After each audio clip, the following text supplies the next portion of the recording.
Hello, once again a very good morning. In previous slide, as we learned that Gopu's wife was looking very beautiful as she was wearing gold ornaments and silk saris.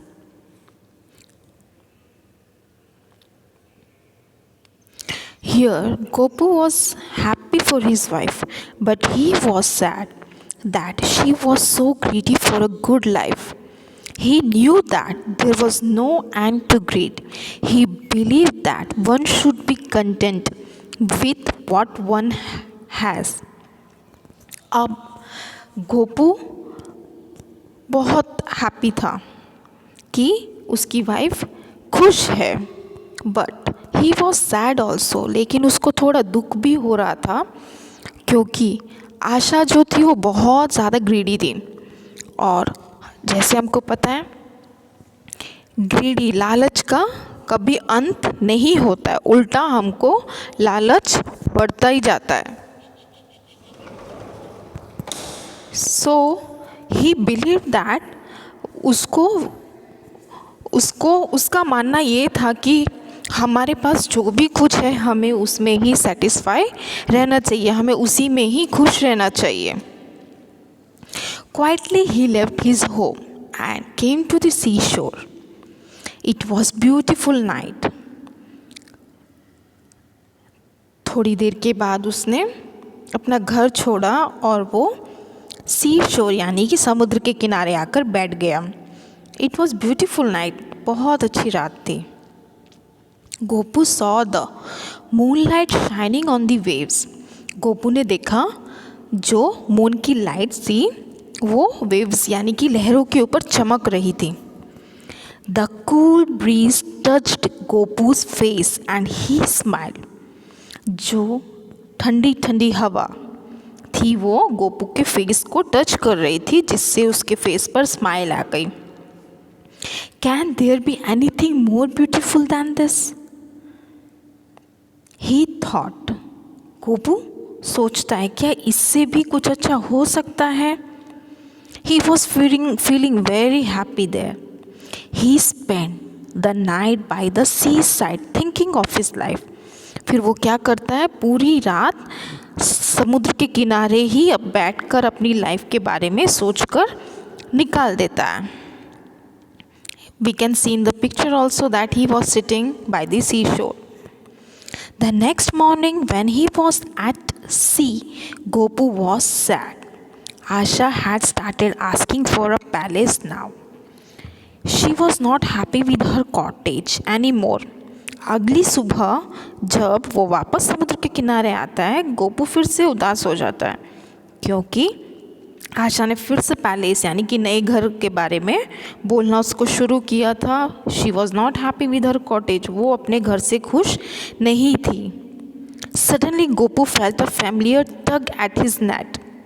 अचानक गोपू को लगा उसके net में कुछ खिंचाव हो रहा है।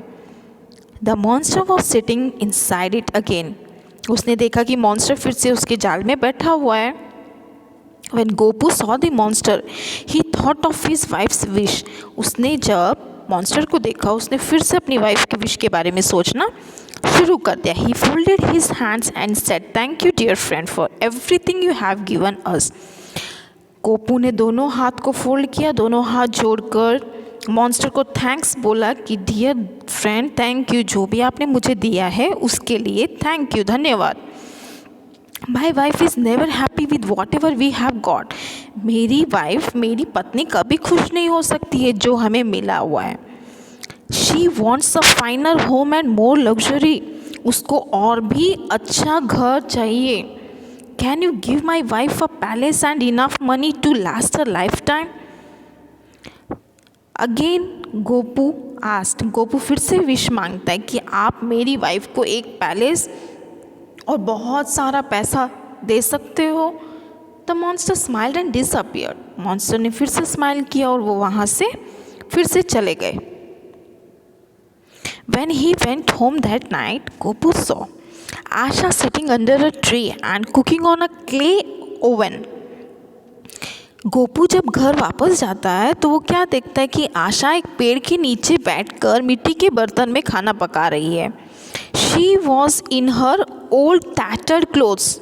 उसने देखा कि आशा पुराने कपड़े, फटे हुए कपड़ों में है। The cottage had vanished and along with it all her silk and jewellery. फटे हुए कपड़ों के साथ साथ उनका घर, ज्वेलरी, सिल्क, साड़ी सब कुछ वैनिश यानी कि गायब हो गया होता है। Gopu felt sorry for her but he new why the monster had done this. Gopu को बिल्कुल अच्छा नहीं लगता है, बट उसको ये भी पता चल जाता है कि मॉन्स्टर ने ये सब किस लिए किया। He realise that it was time Asha was taught a lesson for her greed. उसको पता चल जाता है कि मॉन्स्टर ने ये सब किस लिए किया, क्योंकि वो आशा को सिखाना चाहते थे लालच बुरी बला होती है, हमें कभी भी लालच नहीं करना चाहिए। सो moral of the story is हमको जो भी हमारे पास है हमको उसी में ही खुश रहना चाहिए, कभी हमको किसी भी चीज़ का लालच नहीं करना चाहिए। Yes, here you can see Asha is cooking under the tree. Yes.